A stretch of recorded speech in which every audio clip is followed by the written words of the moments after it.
বন্ধুরা, আজকে একটা নতুন গল্প নিয়ে আসলাম তোমাদের মাঝে। এটা সত্য এবং বাস্তব জীবনের ঘটনা। শেষ পর্যন্ত শোনার অনুরোধ রইল। শুনলে তোমার মধু চলে আসবে। দেরি না করে চলো শুরু করা যাক। বাবার মৃত্যুর পর মাত্র 15 বছর বয়সেই আমি আমার সৎ বোনকে বিয়ে করলাম। বিয়ের প্রথম রাতে যখন আমি তার কাছে বাঁশরীয় কাজ করতে গেলাম, তখন সে আমার কাছে কাকুতি মিনতি করতে লাগল। সে আমার সাথে এসব করবে না। আর এদিকে আমার জীবনে প্রথম ভাষা। এই মুহূর্তটা কি হাতছাড়া করা যায়? যদিও তার বয়স অল্প, কিন্তু আমার তো 27 বছরের স্বপ্ন। 25 বছর ধরেই বাসরঘরটাকে স্বপ্ন দেখছি। কিন্তু আমার সৎবন্ত বাসর ঘরে কি হয় তা খুব একটা বুঝত না, কারণ তার মানসিক কিছু সমস্যা ছিল। তারপর এক পর্যায়ে আমি অনেক কৌশল কাটিয়ে তাকে আমি আমার অনুকূলে আনার চেষ্টা করলাম, কিন্তু তাতেও সে কোনোভাবেই রাজি হচ্ছিল না। তারপর তার ইচ্ছার বিরুদ্ধে আমার তো যখন তার এখানে কিঞ্চিত পরিমাণে দিলাম, তখন সে একটি বিকট শব্দ করে হাউমাউ করে কেঁদে উঠল। তারপর হ্যালো বন্ধুরা, আমি রতন। আমি দীর্ঘ 10 বছর যাবৎ বিদেশে ছিলাম।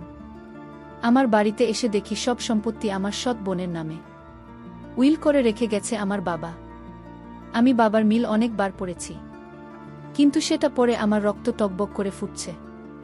2 দিন আগে বাবা মারা যাওয়ায় হঠাৎ করে আমাকে লন্ডন থেকে দেশে ফিরতে হয়েছে। বাবার শেষকৃত্যের পর যখন তার উকিল আমাকে তার বিল দিলেন, আমি সেটা পরের আগে লাল হয়ে গেলাম। আমি লন্ডনে পেট্রোল পাম্পে কাজ করতাম। যা বেতন পেতাম তা থেকে আমার ছোটখাটো খরচের টাকা রেখে বাকি টাকা বাবার কাছে পাঠিয়ে দিতাম।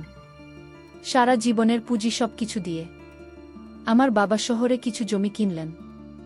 আমার বাবা শহরে একটা বাড়ি এবং কিছু দোকানও কিনলেন। গত 10 বছর ধরে আমি টাকা পাঠাচ্ছি। 17 বছর বয়সে লন্ডনে গিয়েছিলাম, আর এখন আমার বয়স 27 বছর। এরকম হঠাৎ বাবার মৃত্যুর খবর শুনে আমাকে তাড়াতাড়ি দেশে ফিরে আসতে হয়। বাবার মৃত্যুর পর তারা আমাকে ছুটি দিতে চাইল না। আমি জোর করে চলে আসলাম, যার কারণে সেখান থেকে আমার চাকরি চলে যায়। মনে মনে ভাবলাম, আমি যে টাকা বাড়িতে পাঠিয়েছি বাবা নিশ্চয়ই আমার জন্য গুছিয়ে রেখেছেন। তাই আমি বাড়ি গিয়ে কোনো ছোটখাটো ব্যবসা করে হলেও চলতে পারব। কিন্তু আমার বাবা রইলাম আর হোসে উড়িয়ে দিয়েছে। উইলের লেখা ছিল যে লন্ডনে যাওয়ার জন্য তোমার টাকার প্রয়োজন ছিল, তাই আমি আমার জমির কিছু অংশ বিক্রি করে তোমার টাকার ব্যবস্থা করেছিলাম। তাই এখন এই বাড়ি এবং বাকি সম্পত্তির উপর শুধুমাত্র মিলার অধিকার। যখন তুমি লন্ডনে গিয়েছিলেন তখনই তুমি তোমার ভাগ পেয়ে গেছ। এটা পরে আমার মাথা ঘুরতে লাগল। অন্যদিকে আমার বোন, যে ছোটবেলা থেকেই মেন্টাল, মাঝে মাঝে সে পাগল হয়ে যায়। যদিও আমার সৎ বোন, আমার বাবা কিভাবে তাকে তার সমস্ত সম্পত্তি দিয়ে গেলেন তা ভাবতে ভাবতে আমি প্রায় পাগল হয়ে যাচ্ছিলাম। একটি বারও বাবা আমার কথা ভাবলেন না। বিলের সমস্ত দলিলপত্রাদি ঘেটে আর একটু অংশে পরে দেখলাম শুধুমাত্র সম্পত্তি নয়, আরেকটি শর্ত দিয়ে দিয়েছেন বাবা উইল করার সময়। উইলে পরিষ্কার লেখা রয়েছে যে যে ব্যক্তি আমার মেয়ে মীরাকে বিয়ে করবে এবং সারা জীবন আমার মেয়ের পাশে থাকবে, সেই ব্যক্তি আবার কেবলমাত্র স্থাবর অস্থাবর সকল সম্পত্তির মালিক হবে। কিন্তু বিয়ের পরে যদি আমার মেয়েকে ছেড়ে সে চলে যায়, তাহলে সে সম্পত্তি আর এক সুতো পাবে না। বাবার এরকম একটা কাণ্ডের জন্য আমার জীবনটাই ধ্বংস হয়ে যাচ্ছিল। বসে বসে চিন্তা করছিলাম এখন কি করা যায়। এই ভেবে আমি আমার এক বন্ধুকে ফোন দিলাম, বললাম আমার এখানে আসার জন্য। তারপর সে আমার কাছে আসে। তাকে নিয়ে আমি একটু অন্য জায়গায় ঘুরতে গেলাম। ঘোরার সময় তাকে আমি শেয়ার করলাম সম্পূর্ণ বিষয়টা। শুনে আমার বন্ধু আমাকে বলল যে রতন, তোর কাছে এখন একটি সমাধান আছে।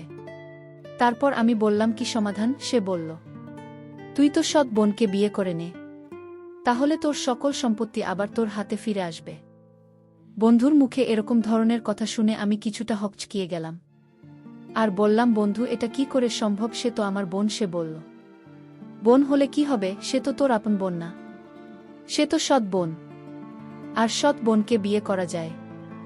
আমি আমার বন্ধুকে বললাম, বন্ধু, সে আমার সৎ বোন ঠিক আছে, কিন্তু যখন আমার বাবা আমার মা মারা যাওয়ার পর দ্বিতীয় বিয়ে করে, তারপর থেকেই তাদের সাথে আমার সম্পর্ক ভালো নেই। কোনোভাবে ভালো নেই। এখন আমি তাকে কিভাবে বিয়ে করব? তারপর আমার বন্ধু বলল, যদি তুমি তাকে বিয়ে না করিস তাহলে তোর বাড়ির অংশ পাবি না, আর তোর বাবার সমস্ত স্থাবর অস্ত্র সকল সম্পত্তি যে মীরাকে বিয়ে করবে সে পেয়ে যাবে। সুতরাং তোর কাছে এখন একটি রাস্তা, তুই মীরাকে বিয়ে করে নে আর মিলাকে ভালো ডাক্তার দেখা, তাহলে দেখবে তোর ভালোবাসা পেয়ে সে ঠিক হয়ে যাবে। বন্ধুর এরকম ধরনের কথা শুনে মনে মনে সিদ্ধান্ত নিলাম, আমি তো নিরুপায়, এখন আমি কি করব? মীরাকে বিয়ে করা ছাড়া আমার আর কোনো উপায় নেই।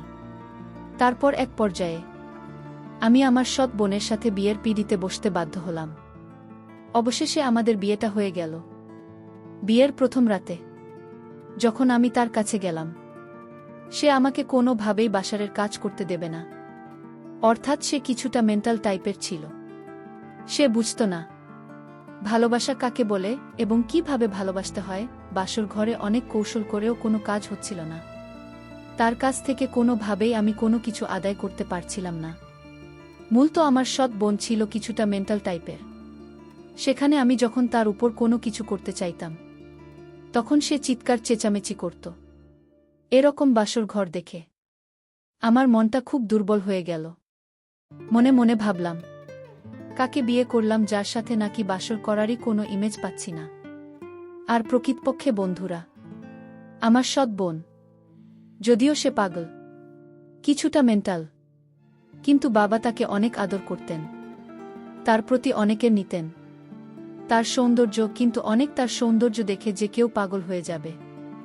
লাল টুকটুকে শাড়ি পরে আমার সৎ বোন যখন আমার বাসর ঘরে বসে রইল, তার সৌন্দর্য দেখে আমার মাথা গরম হয়ে গেল। আস্তে আস্তে তাকে অনুকূলে আনার চেষ্টা করছি, কিন্তু কোনোভাবেই পারছি না। হঠাৎ করে মাথায় একটি বুদ্ধি আসলো। মিলা একটা সুস্থ মস্তিষ্কের লোক না। ভাবলাম তাকে একটি বুদ্ধি খাটালে আমি আমার অনুকূলে আনতে পারব। হঠাৎ করে আমি একটি বিদেশি চকোলেটের বক্স হাতে নিলাম এবং চকলেট আমার হাতে নিয়ে বললাম, মিলা, এটি তোমার জন্য। মিলা কিন্তু চকলেট খুব পছন্দ করত।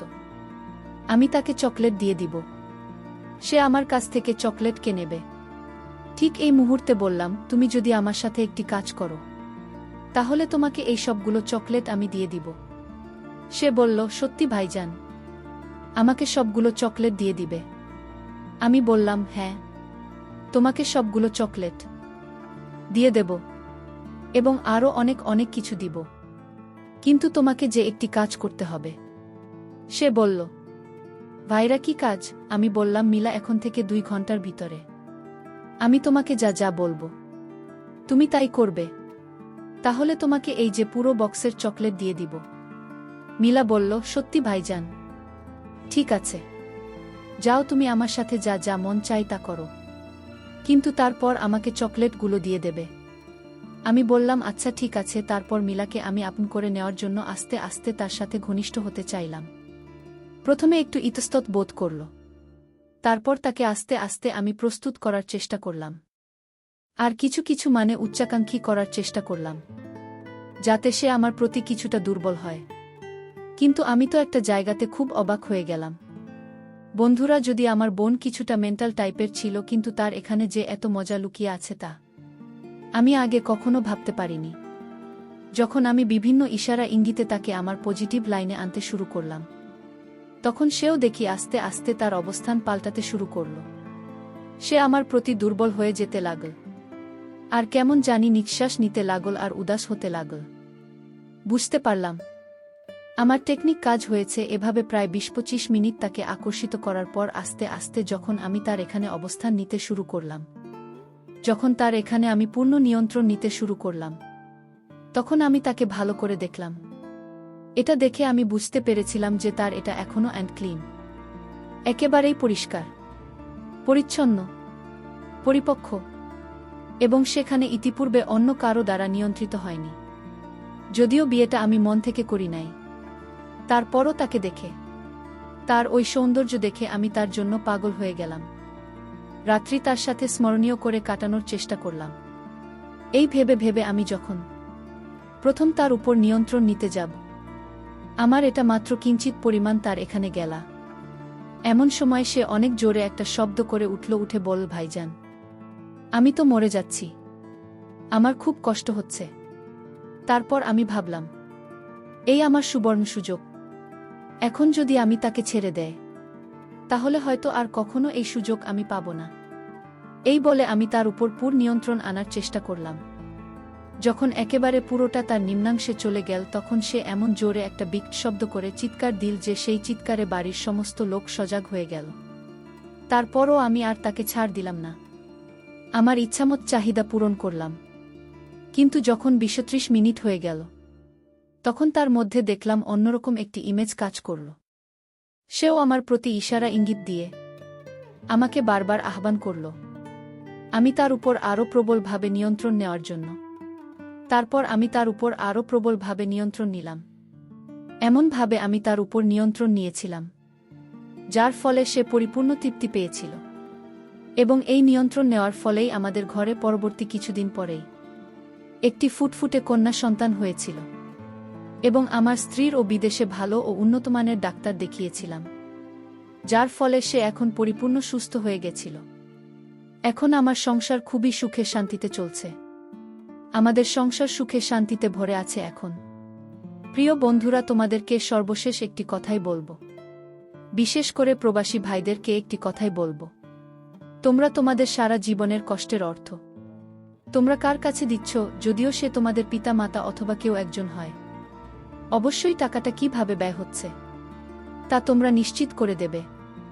না হলে হয়তো আমার মতো তোমাদের কেউ এমন বিপদে পড়তে হবে। যদিও আমি সেখান থেকে পরবর্তীতে উদ্ধার হতে পেরেছিলাম, কিন্তু তোমরা হয়তো সেখান থেকে না উদ্ধার হতে পারে, সারা জীবনের গ্লানি ভুগতে হবে। বন্ধুরা, আজকে এই পর্যন্তই। আবারও আসব তোমাদের মধ্যে নতুন কোনো ভিডিও নিয়ে। ভিডিওটি যদি তোমাদের ভালো লাগে, তাহলে একটি লাইক দাও। প্রতিদিন আমি তোমাদেরকে একটা করে নতুন গল্প উপহার দিব, তাই তোমাদেরকে অনুরোধ করে বলছি, তোমরা যদি এরকম ধরনের ইন্টারেস্টিং গল্প পেতে চাও, তাহলে দয়া করে আমার চ্যানেলটি সাবস্ক্রাইব করো। পরিশেষে তোমাদের সকলের সুস্বাস্থ্য কামনা করি। ভিডিওটি দেখার জন্য তোমাদের সকলকে অসংখ্য ধন্যবাদ।